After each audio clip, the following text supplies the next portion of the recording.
Monsieur Camara, quel est votre sentiment par rapport aux événements du 28 septembre? Bon, c'est un événement tragique, c'est vraiment regrettable, vraiment. Qu'est-ce que vous aviez fait ce jour, 28 septembre 2009, pour sauver le pouvoir du capitaine Moussa Dadis Camara qui était dans la rue? Personnellement, qu'est-ce que vous aviez fait? Comment je peux le faire étant détenu? Comment? Vous ne posez pas de questions, vous répondez. Bon, je n'ai pu rien faire parce que j'étais en prison. Merci, Monsieur le Président.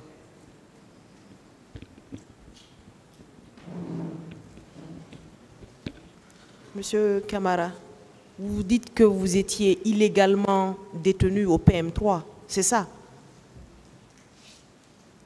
Juridiquement, oui, madame. Voilà, connaissant notre pays, la Guinée, et connaissant le poids qu'a l'illégalité dans ce pays, est-ce que vous n'avez pas fait ce jour-là un exercice illégal de votre fonction? Est-ce qu'on ne vous a pas sorti, extirpé du PM3 pour que vous soyez au stade? Non, madame.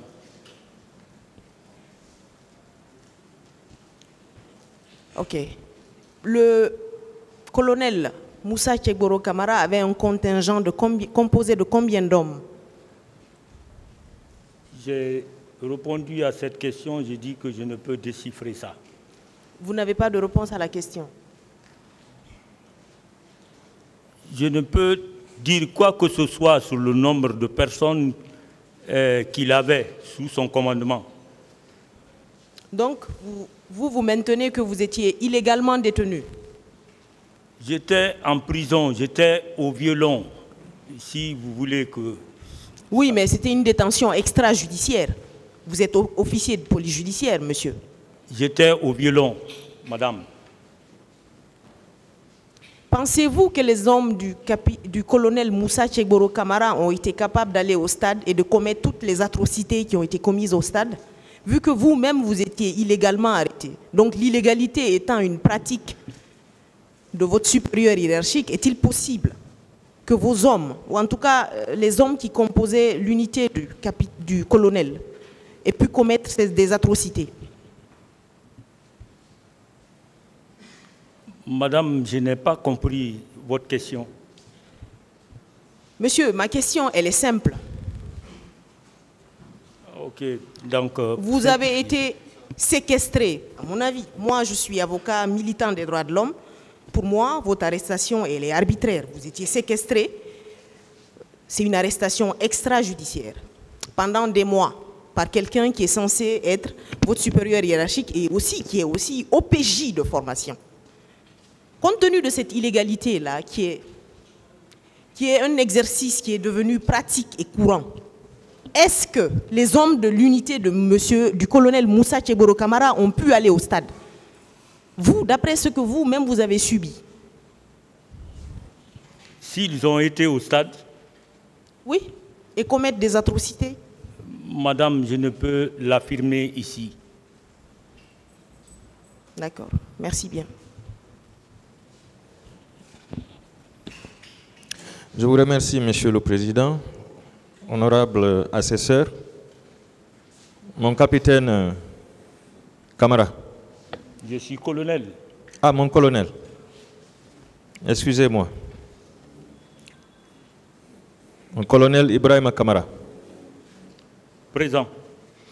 Vous disiez tout de suite que vous étiez doté d'une arme, PMAK. Oui, c'est chez moi. Elle est chez vous. Vous maintenez qu'elle est chez vous actuellement? Actuellement, elle est chez moi. Sous le contrôle de qui? De mon épouse. De votre épouse? Bien sûr. Cette arme ne constitue-t-elle pas un danger pour la famille? Bon, ce n'est pas un danger parce que c'est mis en sécurité.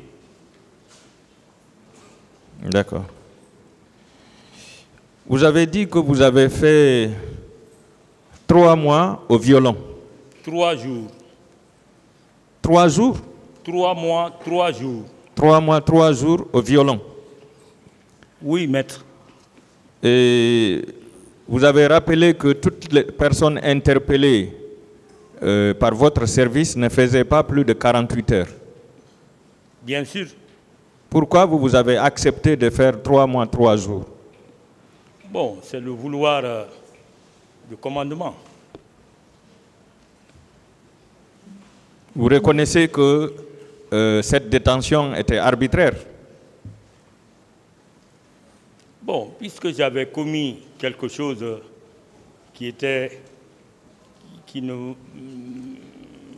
que mon chef n'appréciait pas, donc il a voulu que je sois puni.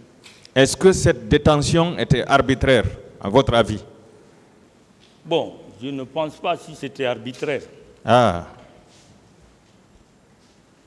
Ça veut dire que vous-même, vous avez eu à détenir des personnes là-bas pendant 3 mois, voire même plus? Non.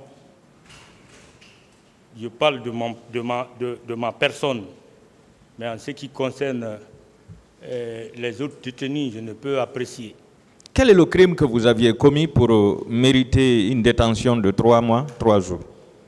Mais c'est ce que je viens de vous dire. Le colonel Keboro m'avait confié un montant, et ce montant-là, je l'ai utilisé à mes propres besoins. Est-ce que ce montant faisait partie du budget de votre service? Non, ça c'était entre nous. Hein? Ça c'était entre lui et moi. Oui, mais 40 et quelques millions, je me demande si c'était son salaire, ou si c'était ses primes, ou bien c'était un montant recouvré entre les mains des narcotrafiquants à l'époque. Je ne peux apprécier ça, maître. Vous ne pouvez apprécier ça. Est-ce que vous lui aviez demandé la provenance de ce montant? Non, je ne lui ai pas demandé. Est-ce que dans votre service, il y avait un trésorier en cas de recouvrement? Il a eu confiance en moi, il m'a donné cet argent. Je demande s'il y avait un trésorier. Non, il n'y avait pas un trésorier. Alors, quand vous recouvriez de l'argent dans les mains des narcotrafiquants, comment vous faisiez? Je ne sais pas comment ça se passait, maître. En tant qu'officier supérieur? Je ne sais pas, sincèrement. Je ne sais pas, sincèrement. Donc, en réalité, vous étiez en punition? Bien sûr. Voilà. Et cette punition a été décidée par quelle autorité de l'armée? Bon, je dis que ça a été ordonné par le colonel, mon chef de service, et ça a été intérimé par le chef d'état-major adjoint de la gendarmerie d'alors. C'était qui? François Béavogui. D'accord.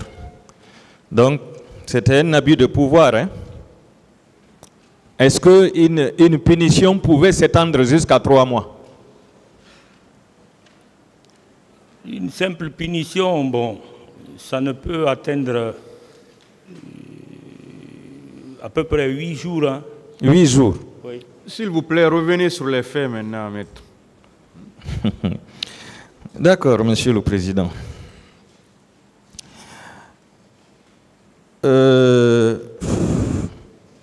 Le 28 septembre, où était votre collègue Sori Kondé? Vraiment, je ne peux pas dire quelque chose par rapport à sa position ce jour-là. Parce que moi, j'étais au violon, au PM3. Et selon vous, pourquoi ce dernier n'a pas été renvoyé devant ce tribunal, puisque lui, au moins, il reconnaît s'être rendu au stade? Ah, maître, moi, je ne peux rien dire par rapport à ça. C'est votre spécialité. Mon colonel. Oui. Est-ce qu'on vous a obligé le 28 septembre d'aller au stade pour mettre fin à votre punition? Non. Non. Non et non. Ce n'était pas un arrangement pour aller au stade? Non, monsieur le maître, non. D'accord.